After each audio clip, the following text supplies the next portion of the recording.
ನಮಸ್ಕಾರ ವೀಕ್ಷಕರೇ, ನಾನು ಇವತ್ತು ಬಿಳಿ ಕೂದಲ ಸಮಸ್ಯೆ ಯಾರಿಗೆಲ್ಲ ಇದೆಯಲ್ಲ ಅವರಿಗಾಗಿ ನ್ಯಾಚುರಲ್ ಆಗಿರುವಂಥದ್ದು ಹೇರ್ ಕಲರ್ ತೋರಿಸ್ತಾ ಇದ್ದೀನಿ. ಈ ಥರ ಕೂಡ ನೀವು ನ್ಯಾಚುರಲ್ ಆಗಿರುವಂಥದ್ದು ಹೇರ್ ಕಲರ್ ಮಾಡ್ಕೊಂಡು ಬಿಟ್ಟರೆ ಸಾಕು, ವಾರದಲ್ಲಿ 2-3 ಸತಿ ಹಚ್ಕೊಂಡ್ರೆ ನಿಮ್ಮ ಬಿಳಿ ಕೂದಲು ಸಮಸ್ಯೆ ಕಡಿಮೆ ಆಗ್ತಾ ಬರುತ್ತೆ. ಖಂಡಿತವಾಗಿ ಬಿಳಿ ಕೂದಲ ಸಮಸ್ಯೆ ಯಾರಿಗೆಲ್ಲ ಇದೆಯಲ್ಲ ಅವರು ಖಂಡಿತವಾಗಿ ಈ ಥರ ನ್ಯಾಚುರಲ್ ಆಗಿರುವಂಥದ್ದು ಟ್ರೈ ಮಾಡ್ಬೋದು. ₹1 ಕೂಡ ದುಡ್ಡು ಖರ್ಚು ಮಾಡುವಂಥದ್ದು ಕೂಡ ಅವಶ್ಯಕತೆ ಇಲ್ಲ. ಅದು ಕೂಡ ತುಂಬಾ ಉಪಯೋಗವಾಗುವಂಥ ಈ ವಸ್ತುವಿಂದ ಮಾಡ್ತಾಯಿದ್ದೀನಿ. ಹಾಗಾದರೆ ಈ ಥರ ಕೂಡ ನೀವು ಟ್ರೈ ಮಾಡಿ ನೋಡಿ ಖಂಡಿತವಾಗಿ. ಹಾಗಾದರೆ ಮಾಡೋದು ಯಾವ ಥರ ಅಂತ ತೋರಿಸ್ತಾ ಇದ್ದೀನಿ ನೋಡಿ. ಅದಕ್ಕೋಸ್ಕರ ಏನಂದರೆ ಸ್ವಲ್ಪ ಇಲ್ಲಿ ನೋಡಿ, ನಿಮ್ಮ ಮನೆಯಲ್ಲಿ ತೆಂಗಿನಕಾಯಿ ಹೊಡೆದಿರ್ತೀರ, ಬಿಸಿಲಿಗೆ ಒಣಗೋಕ್ಕೂ ಕೂಡ ಇಟ್ಟಿರ್ತೀರ. ಆವಾಗ ತೆಂಗಿನಕಾಯಿ ಏನಾಗುತ್ತೆ ಅಂದರೆ ಈ ರೀತಿ ಕೊಳ್ತೋಗೋ ಚಾನ್ಸಸ್ ಇದ್ದೇ ಇರುತ್ತೆ. ಆವಾಗ ಕೊಳ್ತೋಗಿರೋ ತೆಂಗಿನಕಾಯಿ ಏನು ಮಾಡ್ತೀರಾ, ಕಸಕ್ಕೆ ಹಾಕಿಬಿಡ್ತೀರ. ಆ ಥರ ಮಾತ್ರ ಮಾಡೋಕ್ಕೆ ಹೋಗಬೇಡಿ ಸ್ನೇಹಿತರೆ, ಇದರಿಂದ ನಮಗೂ ಕೂಡ ಯೂಸ್ಫುಲ್ ಆಗುತ್ತೆ.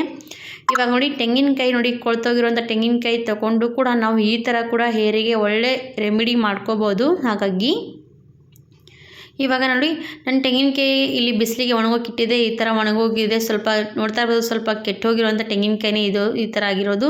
ಹಾಗೆ ನಾನು ಇವಾಗ ತೆಂಗಿನಕಾಯಿ ಕೂಡ ಯೂಸ್ ಮಾಡ್ತಾಯಿದ್ದೀನಿ. ಒಳಗಡೆ ಇರುವಂಥದ್ದು ಒಣಗಿರೋದು ಕೂಡ, ಮತ್ತು ಮೇಲಿರೋವಂಥದ್ದು ತೆಂಗಿನಕಾಯಿ ಸಪ್ಪೆ ಕೂಡ ಯೂಸ್ ಮಾಡ್ತಾಯಿದ್ದೀನಿ. ಅದು ಕೂಡ ಯಾವ ರೀತಿ ಮಾಡ್ಕೋಬೋದು ಅಂತ ತೋರಿಸ್ಕೊಡ್ತೀನಿ.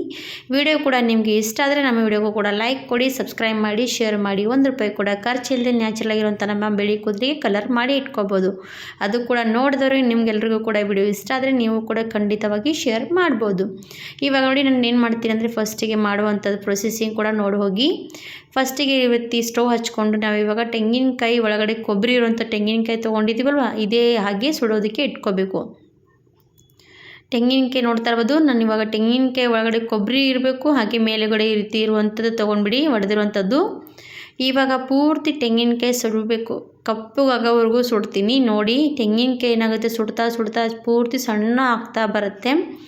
ಹಾಗೆ ಇದರಲ್ಲಿ ಕೊಬ್ಬರಿ ಇರುತ್ತಲ್ವ ವೀಕ್ಷಕರೇ, ಕೊಬ್ಬರಿ ಎಣ್ಣೆ ನಮ್ಮ ತಲೆಗೆ ಯಾವಾಗಲೂ ಕೂಡ ಹಚ್ತಾನೆ ಇರ್ತೀವಿ. ಕೊಬ್ಬರಿ ಎಣ್ಣೆ ಹಚ್ಚೋದ್ರೆ ನಮ್ಮ ಕೂದಲು ಬೆಳವಣಿಗೆ ಯಾವ ರೀತಿ ಆಗುತ್ತೆ, ಹಾಗೆ ನಮ್ಮ ಕೂದಲಿಗೆ, ಬಿಳಿ ಕೂದಲಿಗೆ ಈ ಥರ ಕಲರ್ ಹಚ್ಚಿಬಿಟ್ರೆ ನಮ್ಮ ಬಿಳಿ ಕೂದಲು ನ್ಯಾಚುರಲಾಗಿ ಕಲರ್ ತುಂಬಾ ಕಪ್ಪು ಆಗುತ್ತೆ. ಹಾಗಾಗಿ ಟ್ರೈ ಮಾಡ್ಬೋದು. ಬಿಳಿ ಕೂದಲಿಗೆ ಕೆಮಿಕಲ್ ಇರುವಂಥ ಹೇರ್ ಪ್ಯಾಕ್ಗಳು ದೊಡ್ಡವ್ರು ಹಚ್ಬೋದು, ಸಣ್ಣ ಮಕ್ಕಳು ಕೂಡ ಹಚ್ಚೋದಕ್ಕೆ ಆಗಲ್ಲ. ಆ ಥರ ಇರೋರಿಗೆ ಆದರೂ ಕೂಡ ಈ ರೀತಿ ಮಾಡಿ ಹಚ್ತಾ ಬಂದರೆ ಅವ್ರ ಮಕ್ಕಳ ತಲೆಯಲ್ಲಿ ಕೂಡ ಬಿಳಿ ಕೂದಲು ಕಪ್ಪಗಾಗ್ತಾ ಬರುತ್ತೆ. ಇವಾಗ ನೋಡಿ, ಸುಡ್ತಾ ಇದ್ದೀನಿ. ತುಂಬಾ ಕಪ್ಪಗಾಗಿ ಪೂರ್ತಿ ಬೂದಿ ಬೂದಿ ಥರ ಪೂರ್ತಿ ಕಪ್ಪಗಾಗಬೇಕು, ಅಲ್ಲಿವರೆಗೂ ನಾವು ಸುಡಬೇಕಾಗತ್ತೆ. ಕೊಬ್ಬರಿ ಬೇಗನೆ ಸುಡುತ್ತೆ, ಮಾತ್ರ ತೆಂಗಿನಕಾಯಿ ಪರಟ್ಟಿರುತ್ತಲ್ವ ಅದು ಸುಡೋದಕ್ಕೆ ಸ್ವಲ್ಪ ಟೈಮ್ ತೊಗೊಳುತ್ತೆ. ಹಾಗಾಗಿ ಅದೊಂದು 5 ನಿಮಿಷ ತೊಗೊಳುತ್ತೆ, ಜಾಸ್ತಿ 5 ನಿಮಿಷದವರೆಗೂ ಚೆನ್ನಾಗಿ ಸುಡುತ್ತೆ. ಅಲ್ಲಿವರೆಗೂ ಸುಟ್ಕೊಂಡ್ಬಿಡಿ. ಇಲ್ಲ ಅಂದರೆ ಯಾರಾದರೂ ಒಲೆ ಹಚ್ತಿರಲ್ವ, ಒಲೆಯಲ್ಲಿ ಬಿಸಾಕಿಬಿಟ್ರೆ ಸಾಕು, ತುಂಬಾ ಕಪ್ಪಗಾದ್ಮೇಲೆ ತೆಗಿಬೋದು. ಅದು ತುಂಬಾ ಯೂಸ್ ಆಗುತ್ತೆ. ಅಂದರೆ ಒಲೆ ನೋಡಿ ಚೆನ್ನಾಗಿ ಉರಿಯುತ್ತೆ, ಮತ್ತು ನಮ್ಮ ಮೇಲೆ ಅಡುಗೆ ಕೂಡ ಆಗುತ್ತೆ. ಹಾಗೆ ಪೂರ್ತಿ ಇದು ನಮಗೆ ಚೆನ್ನಾಗಿ ಸುಟ್ಕೊಂಡು ಕೂಡ ಬರುತ್ತೆ. ಈ ರೀತಿ ಮಾಡಿದ್ರೆ ಸ್ವಲ್ಪ ಗ್ಯಾಸ್ ಕೂಡ ವೇಸ್ಟ್ ಆಗುತ್ತೆ. ಹಾಗಾಗಿ ಇವಾಗ ನೋಡಿ, ನಾನು ಸುಡ್ತಾ ಇರುವಾಗ ಕಾಣಿಸ್ತಾ ಇರ್ಬೋದು, ಪೂರ್ತಿ ಕಪ್ಪಗಾಗ್ತಾ ಬರ್ತಾ ಇರೋದು. ಸ್ವಲ್ಪ ತಿರುವಿ ಸುಡಬೇಕು. ಹಾಗೆ ಇಟ್ಕೊಂಡು ಬಿಟ್ವಿ ಅಂದರೆ ಒಂದೇ ಕಡೆ ಸುಟ್ಕೊಂಡು ಬಿಡುತ್ತೆ. ಅದಕ್ಕೋಸ್ಕರ ಈಗ ನೋಡಿ, ನಾನೊಂದು ಪಕ್ಕಡ ಹಿಡಿದಿದ್ದೀನಿ. ಪಕ್ಕಡ ಸಹಾಯದಿಂದ ಎಲ್ಲ ಕಡೆ ಚೆನ್ನಾಗಿ ಸುಡ್ತಾ ಇರ್ಬೋದು. ನಿಮಗೆ ಕಾಣಿಸ್ತಾ ಇರ್ಬೋದು ಕೊಬ್ಬರಿಯಲ್ಲಿ ಯಾವ ರೀತಿ ಸುಟ್ಕೊಂಡಾದ್ಮೇಲೆ ಎಣ್ಣೆ ಬಿಡ್ತಾ ಇರೋವಂಥದ್ದು. ಹಾಗೆ ನೋಡಿ, ನಮ್ಮ ತಲೆಗೆ ಇದರಿಂದನೇ ತುಂಬಾ ಒಳ್ಳೆ ರಿಸಲ್ಟ್ ಸಿಗುವಂಥದ್ದು. ನೋಡಿ, ಎಣ್ಣೆ ಯಾವ ರೀತಿ ಕೊಬ್ಬರಿ ಎಣ್ಣೆಯಲ್ಲಿ ಬಿಡ್ತಾ ಇರೋವಂಥದ್ದು ನೋಡಿ, ಕಪ್ಪಗಾಗಿ ರೀತಿ ನೋಡ್ತಾ ಇರ್ಬೋದು. ಅಷ್ಟು ಚೆನ್ನಾಗಿ ಕಲರ್ ಕೊಡುತ್ತೆ, ಅಂದರೆ ತುಂಬಾ ಚೆನ್ನಾಗಿ ಕಲರ್ ಕೊಡುತ್ತೆ. ಈ ಥರವಾಗಿ ಸುಟ್ಕೊಂಡು ಸಣ್ಣ ಆಗುತ್ತೆ, ಪೂರ್ತಿ ಸುಟ್ಟು. ಆಮೇಲೆ ನಾನು ಇವಾಗ ಏನು ಮಾಡ್ತೀನಿ ಅಂದರೆ ಒಂದು ಪ್ಯಾನ್ ಒಳಗಡೆ ಇಟ್ಕೊಳ್ತೀನಿ. ಯಾಕಂದರೆ ಸ್ವಲ್ಪ ಅದು ಎಲ್ಲನೂ ಕೂಡ ಸುಟ್ಟಿದಾದ್ಮೇಲೆ ಎಲ್ಲನೂ ಕೂಡ ಉದುರಿ ಬೀಳ್ತಾ ಇರುತ್ತೆ. ಅದಕ್ಕೋಸ್ಕರ ರೀತಿ ಪ್ಯಾನ್ನಲ್ಲಿ ಇಟ್ಕೊಂಡ್ಬಿಡಿ. ಇಲ್ಲಾಂದರೆ ಒಂದು ಹಂಚಿನ ಮೇಲೆ ಇಟ್ಕೋಬೇಕು. ಸ್ವಲ್ಪ ಕಪ್ಪಗಿರುವಂಥ ಬಾಣಲಿ ಮೇಲೆ ಇಟ್ಕೊಳ್ಳಿ, ಯಾಕಂದರೆ ಅದು ಪೂರ್ತಿ ಏನೇ ಇಟ್ಕೊಂಡ್ರೂ ಕೂಡ ಅದು ಕಪ್ಪಗಾಗ್ತಾ ಬರುತ್ತೆ. ಅದಕ್ಕೋಸ್ಕರ ಸ್ವಲ್ಪ ಕಬ್ಬಿಣದ ಬಾಣಲಿ ತೊಗೊಂಡ್ರೆ ತುಂಬಾ ಒಳ್ಳೆಯದು. ಇವಾಗ ನೋಡಿ, ನಾನು ಪೂರ್ತಿ ಸುಟ್ಕೊಂಡಾಗಿ ಒಂದು 15 ನಿಮಿಷ ತಣ್ಣಗಾಗೋದಕ್ಕೆ ಬಿಡಬೇಕು. ಇವಾಗ ಒಂದು 15ರಿಂದ 20 ನಿಮಿಷ ಆಯಿತು. ತಣ್ಣಗಾದ್ಮೇಲೆ ನೋಡ್ತಾ ಇರ್ಬೋದು ಎಷ್ಟು ತೆಂಗಿನಕಾಯಿ ಇರುವಂಥದ್ದು ಎಷ್ಟಾಗಿರುವಂಥದ್ದು. ಇವಾಗ ಇದು ಪೂರ್ತಿ ಚೂರಾಗಿ ಮಾಡ್ಕೊಳ್ಳಿ. ಹಾಗೆ ಸ್ವಲ್ಪ ತಣ್ಣಗೂ ಕೂಡ ಆಗಲಿ. ಈ ರೀತಿ ತಣ್ಣಗೆ ಮಾಡಬೇಕಂದ್ರೆ ಈ ರೀತಿ ಎಲ್ಲನೂ ಕೂಡ ಚೂರಾಗಿ ಮಾಡ್ಕೊಳ್ಳೇಬೇಕು. ಒಂದು ಕುಟ್ಟ ಕಲ್ಲಿಂದ ಸ್ವಲ್ಪ ಚೂರಾಗಿ ಮಾಡ್ಕೊಳ್ಳಿ, ಯಾಕಂದರೆ ಸ್ವಲ್ಪ ಮಿಕ್ಸಿಯಲ್ಲಿ ಬೇಗ ಸಣ್ಣ ಆಗಬೇಕಂದ್ರೆ ಈ ರೀತಿ ಚೂರಾಗಿ ಮಾಡ್ಕೊಳ್ಳೇಬೇಕು. ಇವಾಗ ಇದು ಪೂರ್ತಿ ಸಣ್ಣ ಆದಮೇಲೆ ಒಂದು ಮಿಕ್ಸಿ ಜಾರಲ್ಲಿ ಹಾಕ್ಕೊಂಡು ನಾವು ಇವಾಗ ಪೌಡ್ರ್ ಮಾಡ್ಕೊಳ್ಳೋಣ. ಈ ಪೌಡ್ರ್ ಮಾಡಿಟ್ಕೊಂಡ್ರೆ ನೀವು ಸಾಕು, ಯಾವಾಗ ಬೇಕಾವಾಗ ನೀವು ಯೂಸ್ ಮಾಡ್ಕೋಬೋದು. ನಾನು ಸ್ವಲ್ಪ ಕ್ವಾಂಟಿಟಿಯಲ್ಲಿ ಮಾಡಿದ್ದೀನಿ, ನೀವು ಬೇಕಾದರೆ ಜಾಸ್ತಿಯಲ್ಲಿ ಮಾಡ್ಕೊಂಡು ಇಟ್ಕೋಬೋದು. ಇವಾಗ ಮಿಕ್ಸಿ ಮಾಡ್ಕೊಂಡು ಬಂದಮೇಲೆ ಒಂದು ಚೆನ್ನ ಬೌಲ್ ತೊಗೊಂಡು ಮತ್ತೆ ಜರಡಿ ಹಿಡಿಬೇಕಾಗುತ್ತೆ.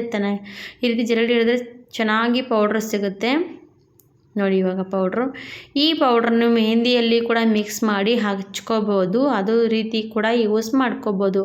ಹಾಗೆ ಇದಕ್ಕೆ ಮೊಸರು ಹಾಕಿ ಕೂಡ ನಮ್ಮ ಕೂದಲಿಗೆ ಹಚ್ಕೋಬೋದು. ಇಲ್ಲ ಅಂದರೆ ನಾವು ಇದು ಹಾಗೆ ಮಾಡಬೇಕಂದ್ರೆ ನೋಡಿ, ಕೊಬ್ಬರಿ ಎಣ್ಣೆ ಇದಕ್ಕೆ ಮಿಕ್ಸ್ ಮಾಡಿ ಹಚ್ಕೊಂಡ್ರೂ ಕೂಡ ನಮಗೆ ಒಳ್ಳೆ ರಿಸಲ್ಟ್ ಸಿಗುತ್ತೆ ನೋಡಿ. ಈ ಥರನೂ ಕೊಬ್ಬರಿ ಎಣ್ಣೆ ಮಿಕ್ಸ್ ಮಾಡ್ತಾಯಿದ್ದೀನಿ. ಒಂದು 2ರಿಂದ 3 ಡ್ರಾಪ್ ಕೊಬ್ಬರಿ ಎಣ್ಣೆ ಮಿಕ್ಸ್ ಮಾಡಬೇಕು. ಅದಕ್ಕೆ ಚೆನ್ನಾಗಿ ಮಿಕ್ಸ್ ಮಾಡಿ ನೀವು ತಲೆಗೆ ಹಚ್ಕೊಂಡ್ಬಿಟ್ರೆ ಸಾಕು, ತುಂಬಾ ಚೆನ್ನಾಗಿ ತಲೆಗೆ ಕೂತ್ಕೊಳ್ಳುತ್ತೆ. ಸ್ವಲ್ಪ ಹೊತ್ತು ಹಚ್ಕೊಂಡಾದ್ಮೇಲೆ ಒಂದು 15ರಿಂದ 20 ನಿಮಿಷ ತೊಗೊಳುತ್ತೆ, ತಲೆ ಎಲ್ಲ ಡ್ರೈ ಆಗುತ್ತೆ. ಆಮೇಲೆ ನೀವು ಬಾಚಣಿಗೆಯಿಂದ ಬಾಚ್ಕೊಂಡ್ರೆ ಸಾಕು ನೋಡಿ. ಎಷ್ಟು ನ್ಯಾಚುರಲ್ ಆಗಿರುವಂಥದ್ದು ಕಲರ್ ರೆಡಿ ಆಗಿರುವಂಥದ್ದು ವೀಕ್ಷಕರೇ. ಈ ಥರ ಕೂಡ ನಾವು ಕಲರ್ ರೆಡಿ ಮಾಡಿಕೊಂಡು ಮಕ್ಕಳಿಗಾಗಲಿ ವಯಸ್ಸಾದವರಿಗಾಗಲಿ ಎಲ್ರಿಗೂ ಕೂಡ ಹಚ್ಕೋಬೋದು. ಕೆಮಿಕಲ್ಗಿಂತ ತುಂಬಾ ಉಪಯುಕ್ತ ಅನ್ಬೋದು. ಹಾಗಾದರೆ ಟ್ರೈ ಮಾಡಿ. ಈ ಥರ ಹಚ್ಕೊಂಡು ರಾತ್ರಿ ಹಚ್ಕೊಂಡು ನೀವು ಬೆಳಗ್ಗೆ ವಾಶ್ ಮಾಡಿಕೊಂಡ್ರೂ ಕೂಡ ಪರವಾಗಿಲ್ಲ, ಶಾಂಪು ಮಾತ್ರ ಬಳಸೋದಕ್ಕೆ ಹೋಗಬೇಡಿ. ಈ ಥರ ನೀವು ಖಂಡಿತವಾಗಿ ಟ್ರೈ ಮಾಡಿ ನೋಡಿ. ನಿಮಗೂ ಕೂಡ ಯೂಸ್ಫುಲ್ ಅನಿಸಿದ್ರೆ, ನಿಮಗೂ ಕೂಡ ವಿಡಿಯೋ ಇಷ್ಟ ಆದರೆ ಲೈಕ್ ಆ್ಯಂಡ್ ಸಬ್ಸ್ಕ್ರೈಬ್ ಮಾಡೋದೇ ಹೋಗ್ಬಿಡಿ ಸ್ನೇಹಿತರೆ. ಪೂರ್ತಿ ವಿಡಿಯೋ ನೋಡೋದಕ್ಕೆ ಧನ್ಯವಾದ ಎಲ್ರಿಗೂ ಕೂಡ.